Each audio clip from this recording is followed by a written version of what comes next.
Hello students, how are you? કેમ છે બધા? ઘરે છે? સેફ છે? આનંદમાં છે?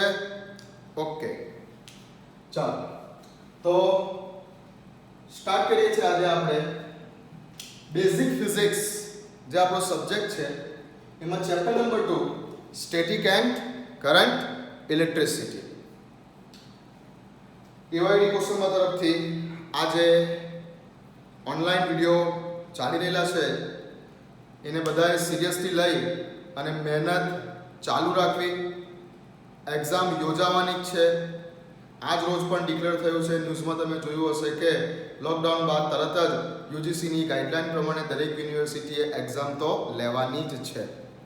ઠીક છે, તો જેથી કરીને આપણી કોલેજ એવાયડી કોસંબા તરફથી આજે વિડીયો લેક્ચર ચાલી રહેલા છે એ બધા સિન્સિયરલી અને સિરિયસલી એનો લાભ લેશો. ચાલો, chapter number 2 static and current electricity. મેં તમને લાસ્ટ ટાઈમ આ ચેપ્ટરના મોસ્ટ ઇમ્પોર્ટન્ટ ટોપિક લખાવેલા છે, પણ ડાયરેક્ટ ટોપિક પર જતા પહેલા આપણે જે અમુક ટર્મ્સ છે, what is current, what is potential difference, what is resistance, આ થોડાક ટર્મ્સ વિશેની આજે બેઝિક માહિતી મેળવીશું. So what is current? Current શું છે? કરંટ વિદ્યુત પ્રવાહ. વિદ્યુત પ્રવાહ શું છે? શું છે વિદ્યુત પ્રવાહ? આપણે ફર્સ્ટ ચેપ્ટરમાં વિદ્યુત પ્રવાહનો એકમ આવી ગયો. વિદ્યુત પ્રવાહનો એસઆઈ એકમ શું છે? એમ્પિયર. વિદ્યુત પ્રવાહનો એસઆઈ એકમ શું છે? એમ્પિયર. આપણે ફર્સ્ટ ચેપ્ટરમાં આવી ગયો એસઆઈ યુનિટ વાળા ચાર્ટમાં. બટ હવે આપણે અહીંયા એક્ઝેક્ટલી મારે કરંટની ડેફિનેશન બોલવી છે. શું બોલી શકે છે? So current means rate of flow of charge. Rate of flow of charge in unit time.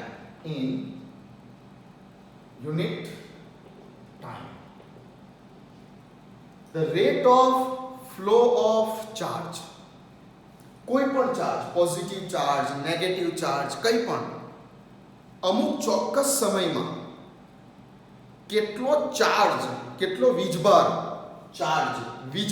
અમુક ચોક્કસ સમયમાં કેટલો ચાર્જ પસાર થાય છે એને જ આપણે બોલીશું કરંટ. ઓકે, સો કરંટ સિમ્બોલ શું છે? I. So current I means charge, કેટલો ચાર્જ પાસ થાય છે, કેટલો વીજભાર પાસ થાય છે, કેટલો ચાર્જ પાસ થાય છે અને કેટલા સમયમાં પાસ થાય છે. Okay, so current means the rate of flow of charge in unit time. So current means charge divided by time. Okay, charge means q, time means t. Charge symbol છે એનો q અને time નો symbol છે t. Unit ની વાત કરીએ, એકમ ની વાત કરીએ તો આનો એકમ શું બનશે? આનો એકમ છે કુલમ. ટાઈમ નો એકમ છે સેકન્ડ. સો કરંટ મીન્સ કુલમ પર સેકન્ડ એકમ, અને એટલે જ આપણે આને બોલીએ છે એમ્પિયર. કુલમ પર સેકન્ડ જ આપણે બોલીએ છે એમ્પિયર. સો એમ્પિયર મીન્સ કુલમ પર સેકન્ડ. સો કરંટની ડેફિનેશન અને તેનું ઇક્વેશન. ફર્સ્ટ સ્ટેપ ઇમ્પોર્ટન્ટ લખી લો, વિડિયોને પોઝ કરી દો અથવા સ્ક્રીનશોટ લઈ લો. વિડિયો પોઝ કરી દો અથવા સ્ક્રીનશોટ લઈ લો. ક્લિયર છે કરંટ?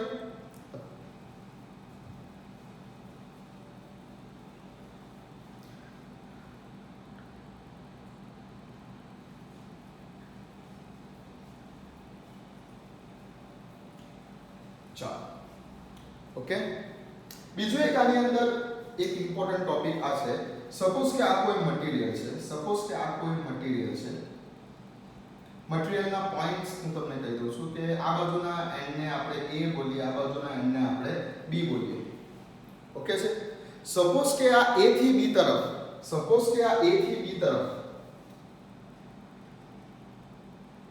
ઇલેક્ટ્રોન્સ ફ્લો થાય છે. કઈથી કઈ તરફ? Towards A to B. A point થી B પોઈન્ટ તરફ ઇલેક્ટ્રોન ફ્લો થાય છે. ઓકે, સો ધ્યાન રાખો કે કરંટ ફ્લો ની ડાયરેક્શન આ છે. જે ડાયરેક્શનમાં ઇલેક્ટ્રોન ફ્લો થતા હોય કરંટ એની ઓપોઝિટ ડાયરેક્શનમાં હંમેશા ફ્લો થાય છે. કરંટ ફ્લો ની ડાયરેક્શન ઇલેક્ટ્રોન ફ્લો ની ડાયરેક્શન કરતા ઓપોઝિટ હોય છે. ખાસ યાદ રાખજો, ઇલેક્ટ્રોનની ડાયરેક્શન કરતા કરંટની ડાયરેક્શન ઓપોઝિટ છે. જો ઇલેક્ટ્રોન A થી B મૂવ થાય છે તો કરંટ મૂવ થતો હશે B થી A તરફ. ઓકે,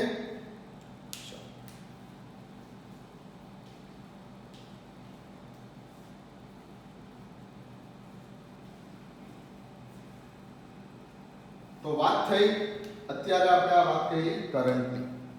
હવે નેક્સ્ટ બીજા એક ટર્મ્સ ઉપર જઈએ છે જેને આપણે બોલીએ છે પોટેન્શિયલ ડિફરન્સ, વિદ્યુત સ્થિતિમાનનો તફાવત. પોટેન્શિયલ ડિફરન્સ આ ટોપિક ઉપર જઈએ છે.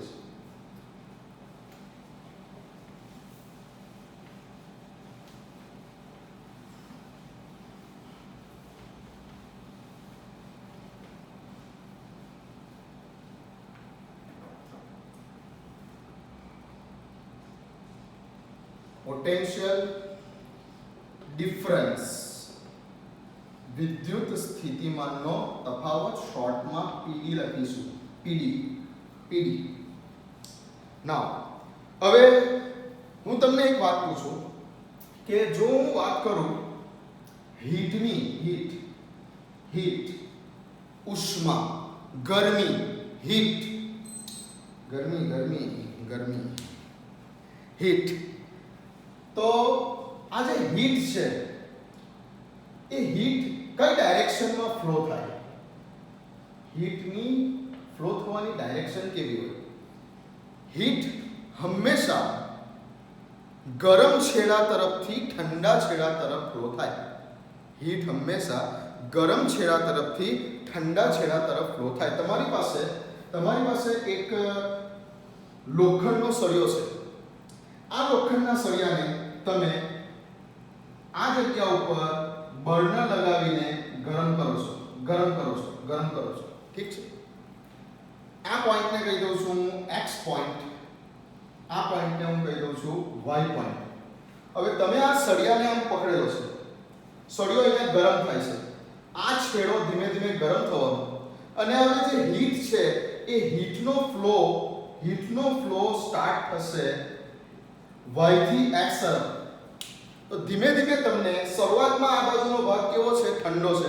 આ બાજુનો ભાગ અહીંયા તમે ગરમ કરો છો, પણ ધીમે ધીમે હવે આ જે ગરમી છે, આ ગરમી જે છે એ ફ્લો થવાની શરૂ થશે. આ ગરમીનો ફ્લો શરૂ થશે ગરમ છેડા તરફથી ઠંડા છેડા તરફ. તો હીટનો ફ્લો ક્યાંથી ક્યાં થાય છે? હીટનો ફ્લો તો જે જગ્યા ઉપર ટેમ્પરેચર હાઈ છે, એ જગ્યા ઉપરથી જે જગ્યા ઉપરનું ટેમ્પરેચર લો છે તે ડાયરેક્શનમાં હીટનો ફ્લો શરૂ થશે. ઠીક છે? આ વાત કરી હીટની. ચાલો હવે નેક્સ્ટ હું તમને પૂછું કે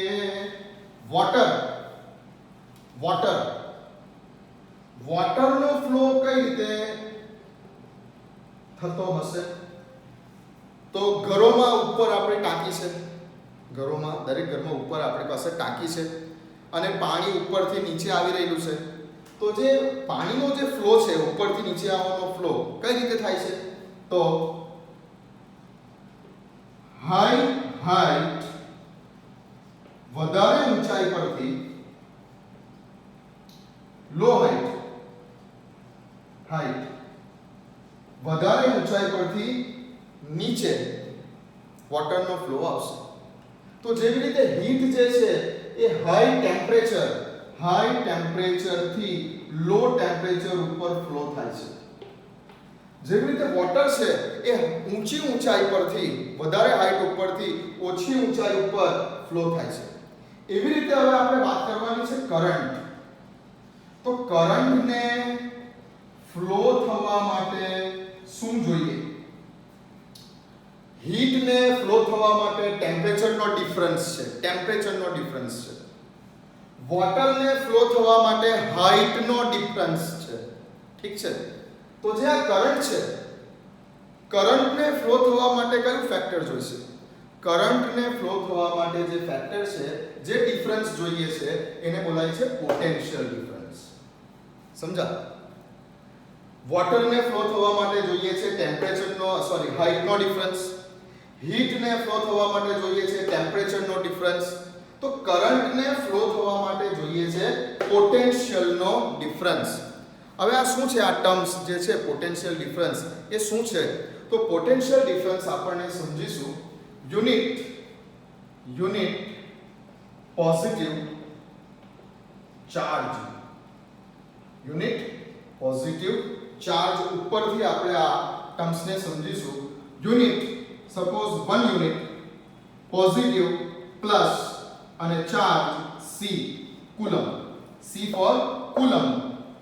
તો આ ટર્મ્સને આપણે સમજીએ. ઓકે, સો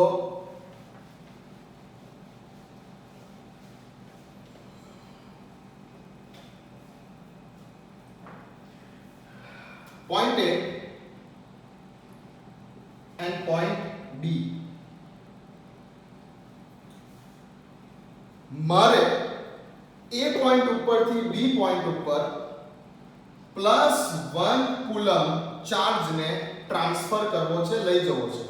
મારે A પોઈન્ટ ઉપરથી B પોઈન્ટ ઉપર +1 coulomb unit positive charge +1 coulomb ચાર્જને મારે A પોઈન્ટ ઉપરથી B પોઈન્ટ ઉપર લઈ જવો છે. તો A પોઈન્ટ ઉપરથી B પોઈન્ટ ઉપર લઈ જવા માટે મારે જે કાર્ય કરવું પડશે, મારે જે વર્ક કરવું પડશે, the amount of work done, મારે વર્ક કરવું પડશે, કાર્ય કરવું પડશે A પરથી B પર લઈ જવા માટે. કોને? યુનિટ પોઝિટિવ ચાર્જને A પરથી B ઉપર લઈ જવા માટે, પોઈન્ટ A ઉપરથી પોઈન્ટ B ઉપર લઈ જવા માટે મારે આની ઉપર કંઈક કાર્ય કરવું પડશે, કંઈક વર્ક કરવું પડશે. So the amount of work done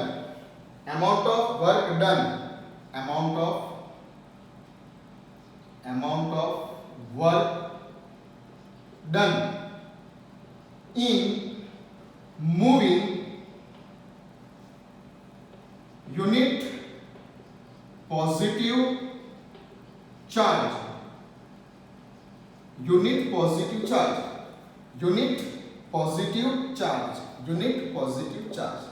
The amount of work done in moving unit positive charge from one end to another end, એક છેડા પરથી બીજા છેડા પર લઈ જવા માટે.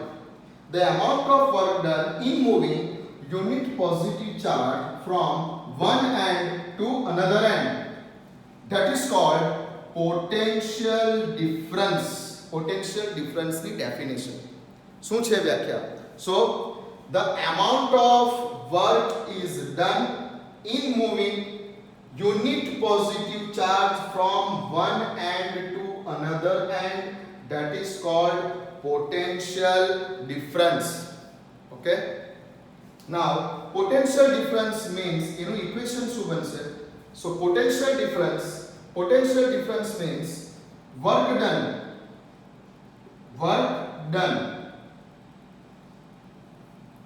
unit positive charge +1c per charge. Work done per charge.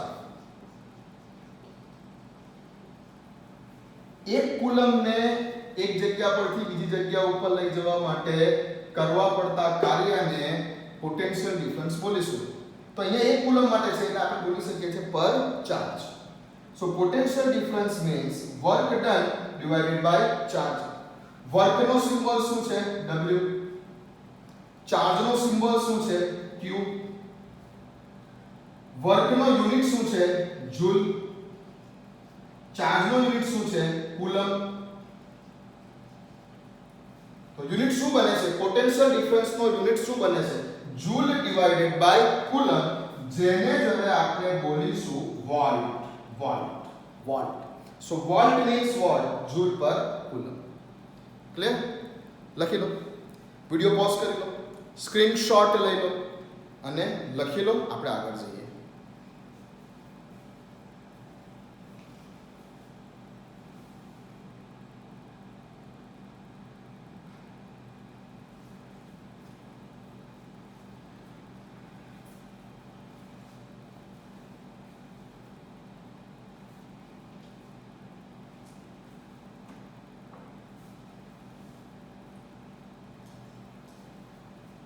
ચાલો લખી લીધું, જઈએ આગળ.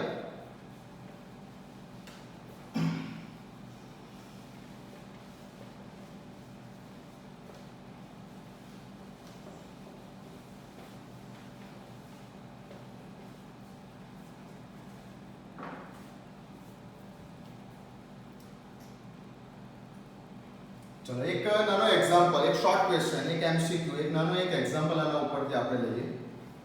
સિમ્પલ તમને સમજ પડી છે કે નહીં આપણે ચેક કરવા માટે. સપોઝ કે બે પોઈન્ટ છે x પોઈન્ટ અને y પોઈન્ટ, x પોઈન્ટ અને y પોઈન્ટ. મારે x ઉપરથી y ઉપર મારે ચાર્જ લઈ જવો છે. કેટલો? મારે +2 કુલમ ચાર્જ મારે x ઉપરથી y ઉપર ટ્રાન્સફર કરવો છે, મારે લઈ જવો છે. +2 કુલમ ચાર્જ લઈ જવો છે. ઓકે, અને આ માટે જે કાર્ય કરવું પડે છે, the amount of work required, એ જે છે એ સમજી લો કે 1 જૂલ છે. 1 જૂલ જેટલું કાર્ય મારે કરવું પડે છે. I want to transfer 2 coulomb charge from point X to Y, and meanwhile I have to done work 1 joule. મારે આટલું કાર્ય કરવું પડે છે. તો હવે પૂછે છે કે પોટેન્શિયલ ડિફરન્સ કેટલો હશે? What is the potential difference between X and Y? What is the potential difference between point X and point Y? આ બંને વચ્ચેનો વિદ્યુત સ્થિતિમાનનો તફાવત કેટલો હશે? તો શું છે ફોર્મ્યુલા? પોટેન્શિયલ ડિફરન્સને ડેલ્ટા V પણ લખી શકાય છે. Potential difference, so potential difference means work divided by charge. Simple લખીશું W/Q. Potential difference is equal to amount of work divided by charge. કેટલું કાર્ય કરવું પડે છે? 1 જૂલ જેટલું કાર્ય કરવું પડે છે. ડિવાઇડેડ બાય કેટલો ચાર્જ આપણે ટ્રાન્સફર કરવો છે x થી y પર જવા માટે? +2 કુલમ જેટલું. તો અહીંયા લખું છું 2 કુલમ જેટલો ચાર્જ પસાર કરવો પડે છે. 2 કુલમ જૂલ પર કુલમ 1/2, સો 0.5 જૂલ/કુલમ ને આપણે બોલીશું volt. Simple short question MCQ. Okay, કરો.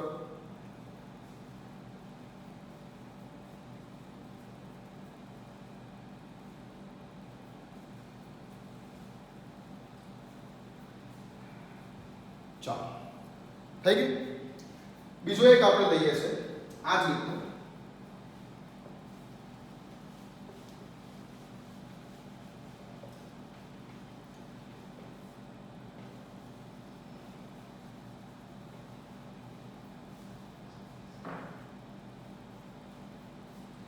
હવે સમજો કે point x, second example, point x ઉપરનો પોટેન્શિયલ ડિફરન્સની વાત કરીએ તો પોઈન્ટ x ઉપરનો જે વોલ્ટેજ છે, ડિફરન્સ આપણે નક્કી કરીશું. પોઈન્ટ x ઉપરના વોલ્ટેજ 50 છે, પોઈન્ટ y ઉપરના વોલ્ટેજ 30 છે. બંને વચ્ચેના ડિફરન્સની વાત કરો તો શું થશે? 50 - 30 = 20. સો પોટેન્શિયલ ડિફરન્સ ઇઝ 20 વોલ્ટ. અત્યારે x પોઈન્ટ ઉપરના વોલ્ટેજ 50 કહું છું, y પોઈન્ટ ઉપરના વોલ્ટેજ 30 કહું છું. આ બંનેને જોઈન કરી દઈશું તો બંને વચ્ચેનો ડિફરન્સ કેટલો બનશે? હાઈ ટુ લો, 50 થી 30, 50 ઓછા 30 કેટલા બનશે? 20 volt. So potential difference 20 volt. Okay, question હજુ આગળ જવા દઈએ છે. હવે મારે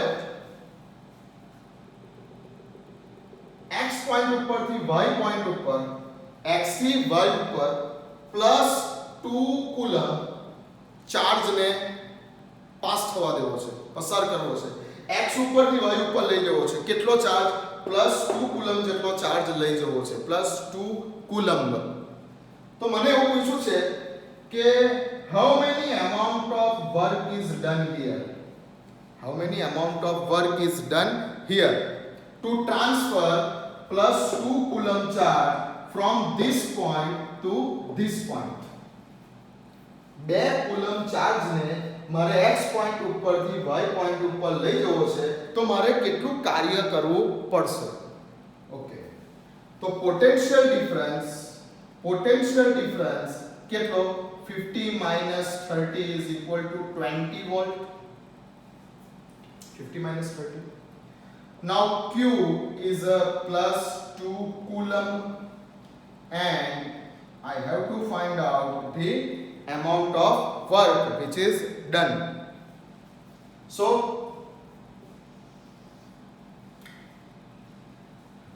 potential difference is equal to શું છે ફોર્મ્યુલા શું છે W work divided by coulomb.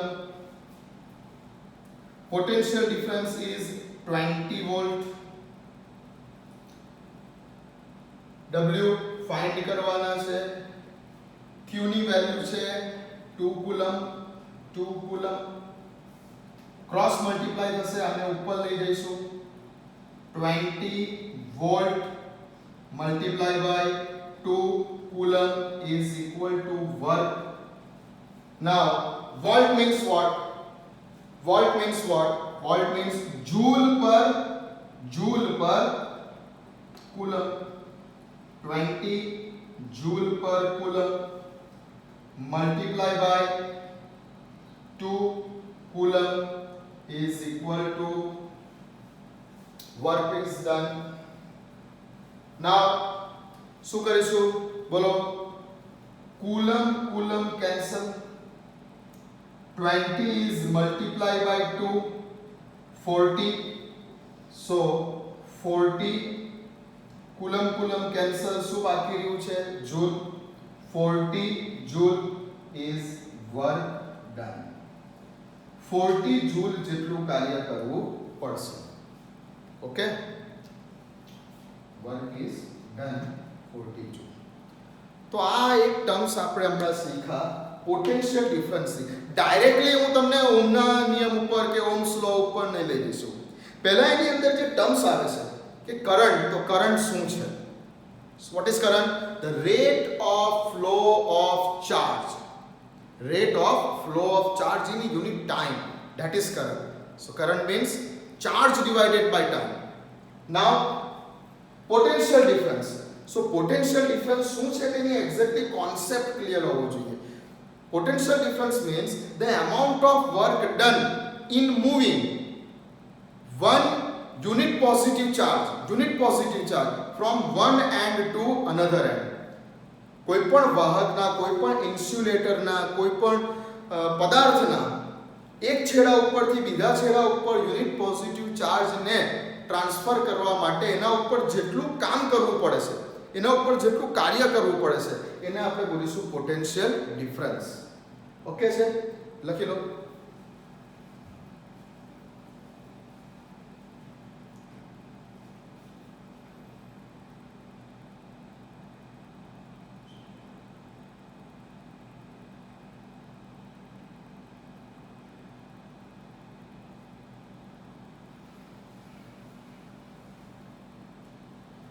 ચાલો, લખાઈ ગયું છે.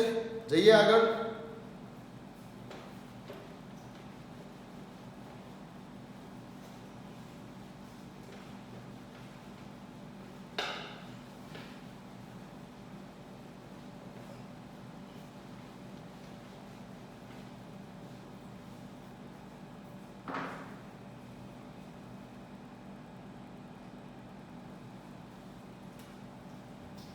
Now third term છે resistance.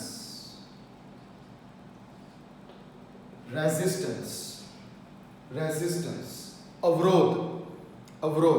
શું છે અવરોધ? શું કે અવરોધ એટલે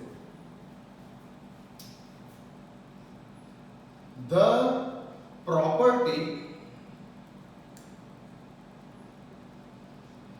of material, any material, કોઈ પણ મટીરિયલની, લોખંડની, તાંબાની, કોઈ પણ ધાતુની, કોઈ પણ કંડક્ટરની, કોઈ સેમી કંડક્ટરની, કોઈ નોન કંડક્ટરની, ઇન્સ્યુલેટરની, કોઈ પણ મટીરિયલની. The property of a material to obstruct the current is called resistance. Exactly definition resistance. The property of a material, to obstruct, રોકવું, અવરોધવું, રોકવું. કોને રોકવાનું? Electric current. The property of material to obstruct electric current, that is called resistance. ठीक. For example, આ એક material છે, કોઈ પણ એક ધાતુનો ટુકડો છે, કોઈ એક મટીરીયલ છે. હવે આ મટીરીયલના બે છેડાઓ જે છે, આ મટીરીયલના પોઈન્ટ્સ છે A અને B, એની વચ્ચે પોટેન્શિયલ ડિફરન્સ લગાવેલો છે. આપણે પોટેન્શિયલ ડિફરન્સ લગાવેલો છે. કેટલો લગાવેલો છે પોટેન્શિયલ ડિફરન્સ? સપોઝ કે પોટેન્શિયલ ડિફરન્સ લગાવેલો છે V વોલ્ટ જેટલો, પોટેન્શિયલ ડિફરન્સ લગાવેલો છે V જેટલો. આ પ્લસ છે, આ માઈનસ છે. આ બેટરીનો સિમ્બોલ છે. જેમાં મોટી લાઈન હોય તેને પ્લસ કહેવાનું, નાની લાઈન હોય તેને માઈનસ કરવાનું. ડાયરેક્શન હંમેશા પ્લસ ટુ માઈનસ તરફની હશે, ઓકે. કેમ પ્લસ ટુ માઈનસ તરફ? કરંટ ફ્લોની ડાયરેક્શન હંમેશા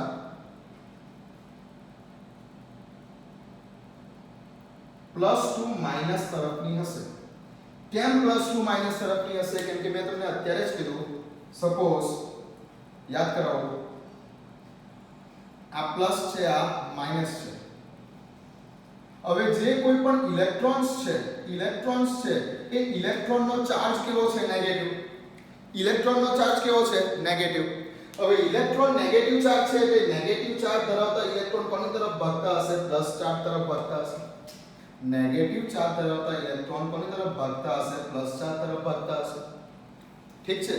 અને ઇલેક્ટ્રોનના ફ્લોની જે ડાયરેક્શન હોય તેના કરતા ઓપોઝિટ ડાયરેક્શન કોની હોય? કરંટની હોય. ઇલેક્ટ્રોન જો આમ ભાગે છે, તો કરંટ આમ જતો હશે. કરંટ ફ્લોની ડાયરેક્શન હંમેશા પ્લસ ટુ માઈનસ તરફની બતાવવાની. સો આ એક મટીરીયલ છે, કઈ પણ મેટલ છે, કોઈ મેટલનો ટુકડો છે, તેના બે પોઈન્ટ છે A અને B, અને એના એક્રોસમાં આપણે લગાવેલી છે એક બેટરી જેનો વોલ્ટેજ છે V જેટલો, અને તેમાંથી પાસ થતો કરંટ કેટલો છે? I જેટલો. તો હવે મારે વાત કરવી છે રેઝિસ્ટન્સની. What is resistance? તો જો V જેટલો પોટેન્શિયલ ડિફરન્સ જે છે, V જેટલા વોલ્ટેજને એપ્લાય કરતા કરંટનો ફ્લો I જેટલો બને છે. V જેટલા વોલ્ટેજને એપ્લાય કરતા કરંટનો ફ્લો I જેટલો બને છે. તો જે રેઝિસ્ટન્સ છે, એ રેઝિસ્ટન્સ A અને B છેડા વચ્ચેનો જે રેઝિસ્ટન્સ છે, એ રેઝિસ્ટન્સ બનશે V divided by I. The property of a material to obstruct the electric current. V જેટલા વોલ્ટેજ ઉપર આ મટીરીયલ, આ જે મટીરીયલ છે, આ મટીરીયલ એ I જેટલા કરંટને પસાર થવા દે છે. V જેટલા વોલ્ટેજ એપ્લાય કરતા આ મટીરીયલ I જેટલા કરંટને ફ્લો થવા દે છે. તો V અને I નો જે રેશિયો છે, એ રેશિયોને આ મટીરીયલનો રેઝિસ્ટન્સ કહેવાય. V જેટલા વોલ્ટેજ એપ્લાય કરતા આ મટીરીયલ પોતાનામાંથી I જેટલો કરંટ ફ્લો થવા દે છે. તો આ બંને વચ્ચેના રેશિયોને આ મટીરીયલનો રેઝિસ્ટન્સ કહેવાય. So R is equal to V divided by I. The property of a material to obstruct the electric current, that is called resistance. મટીરીયલની પ્રોપર્ટી છે કે કયું મટીરીયલ અમુક ચોક્કસ પોટેન્શિયલ ડિફરન્સ ઉપર કેટલા કરંટને ફ્લો થવા દેશે. તો મટીરીયલની જે પ્રોપર્ટી છે એ છે આ રેઝિસ્ટન્સ. શું બનશે તેનો યુનિટ? તો V ફોર શું છે? વોલ્ટ, અને I ફોર શું છે? એમ્પિયર. તો બનશે આ ohm. Resistance volt divided by ampere, that is Om.